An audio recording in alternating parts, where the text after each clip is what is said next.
Di sebuah desa terpencil yang dikelilingi oleh pegunungan, hiduplah seorang pemuda bernama Aldous. Sejak kecil, Aldous sudah berbeda dari orang lain.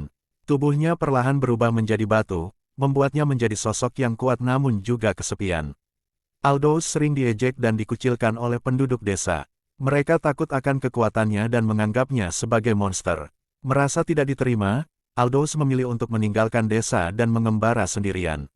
Dalam perjalanannya, Aldous bertemu dengan banyak orang dan menghadapi berbagai macam rintangan. Ia belajar tentang kehidupan, cinta, dan kehilangan. Lambat laun, Aldous menyadari bahwa kekuatannya bisa digunakan untuk melindungi orang-orang yang lemah. Suatu hari, kerajaan tempat Aldous singgah diserang oleh pasukan iblis. Raja sangat putus asa dan meminta bantuan para pahlawan. Aldous yang melihat penderitaan rakyat, memutuskan untuk ikut membantu.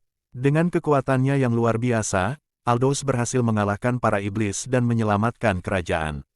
Berkat keberanian dan kekuatannya, Aldous menjadi pahlawan bagi rakyat.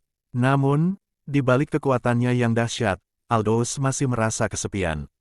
Ia merindukan kasih sayang dan ingin diterima sebagai manusia biasa. Dalam perjalanannya, Aldous bertemu dengan seorang penyihir tua yang bijaksana. Penyihir tua itu memberitahu Aldous bahwa kekuatannya adalah anugerah yang harus disyukuri. Ia juga mengajarkan Aldous tentang pentingnya menerima diri sendiri apa adanya. Sejak saat itu, Aldous hidup dengan damai. Ia menggunakan kekuatannya untuk melindungi orang-orang yang lemah dan selalu berusaha untuk menjadi pribadi yang lebih baik. Pesan moral, kisah Aldous mengajarkan kita tentang pentingnya menerima diri sendiri apa adanya. Kekuatan dan kelemahan adalah bagian dari diri kita. Yang terpenting adalah bagaimana kita menggunakan kekuatan kita untuk kebaikan. Di sebuah kerajaan yang damai, hiduplah seorang gadis bernama Mia. Sejak kecil, Mia sudah menunjukkan bakat luar biasa dalam memanah. Mata elangnya yang tajam dan tangannya yang lincah membuatnya menjadi pemanah terbaik di desa. Setiap malam, Mia suka memanah bulan yang bersinar terang. Cahaya bulan seolah memberinya kekuatan magis. Suatu hari, kerajaan diserang oleh monster-monster jahat dari hutan. Raja sangat khawatir dan meminta bantuan para pahlawan. Mia yang mendengar kabar itu, langsung menawarkan diri untuk membantu. Dengan busurnya yang terbuat dari kayu ajaib dan anak panahnya yang berujung kristal, Mia berangkat menuju medan perang. Di medan perang, Mia dengan gesit melompat dari pohon ke pohon, menghindari serangan monster-monster. Anak panahnya melesat dengan cepat dan akurat, menjatuhkan satu persatu musuh. Mia bertarung dengan gagah berani, melindungi rakyatnya dari bahaya. Pertempuran semakin sengit. Raja monster yang sangat kuat muncul dan mengancam akan menghancurkan kerajaan. Mia tidak gentar. Ia menarik napas dalam-dalam, membidik tepat ke mata Raja monster. Dengan kekuatan bulan yang bersinar di belakangnya, Mia melepaskan anak panahnya. Anak panah itu menembus jantung Raja monster. Raja monster pun tumbang dan monster-monster lainnya pun melarikan diri. Berkat keberanian dan keahliannya, Mia berhasil menyelamatkan kerajaan. Rakyat sangat bersyukur atas jasa Mia.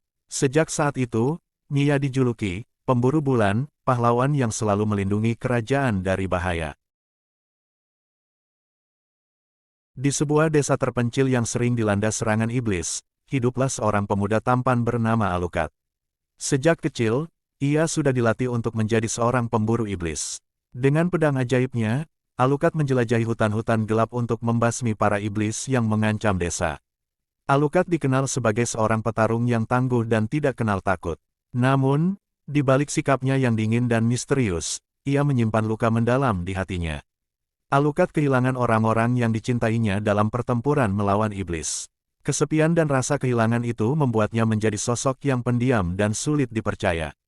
Suatu hari, Alucard bertemu dengan seorang gadis desa yang bernama Karina. Karina adalah gadis yang ceria dan penuh semangat. Ia kagum dengan keberanian Alucard dan berusaha untuk mendekati pemuda itu. Namun, Alucard selalu menolak mentah-mentah setiap upaya Karina. Meskipun begitu, Karina tidak menyerah. Ia terus berusaha untuk menemani Alucard dan membantunya keluar dari kesepian. Lambat laun, hati Alucard mulai luluh. Ia merasa ada seseorang yang benar-benar peduli padanya. Suatu ketika, desa mereka diserang oleh pasukan iblis yang sangat kuat. Alucard dan Karina bersama-sama melawan para iblis. Dalam pertempuran sengit itu, Alucard berhasil mengalahkan pemimpin pasukan iblis. Namun, ia juga terluka parah. Sebelum meninggal, pemimpin pasukan iblis mengungkapkan sebuah rahasia besar. Ternyata, Alucard memiliki hubungan darah dengan iblis. Kebenaran ini membuat Alucard sangat terpukul. Ia merasa dirinya tidak layak untuk hidup dan ingin mengakhiri hidupnya. Karina yang melihat kesedihan Alucard, berusaha untuk menghiburnya. Ia mengatakan bahwa darah tidak menentukan siapa seseorang itu. Yang terpenting adalah hati dan tindakan seseorang. Mendengar kata-kata Karina, Alucard akhirnya menyadari bahwa ia masih memiliki banyak hal yang harus diperjuangkan. Ia memutuskan untuk terus hidup dan menjadi pahlawan yang melindungi manusia dari ancaman iblis. Pesan moral, kisah Alucard mengajarkan kita bahwa masa lalu tidak selalu menentukan masa depan. Kita bisa mengubah hidup kita menjadi lebih baik jika kita mau berusaha dan tidak menyerah pada keadaan. Gatot Kaca, putra Bima dari Pandawa, terkenal sebagai seorang kesatria yang sangat perkasa.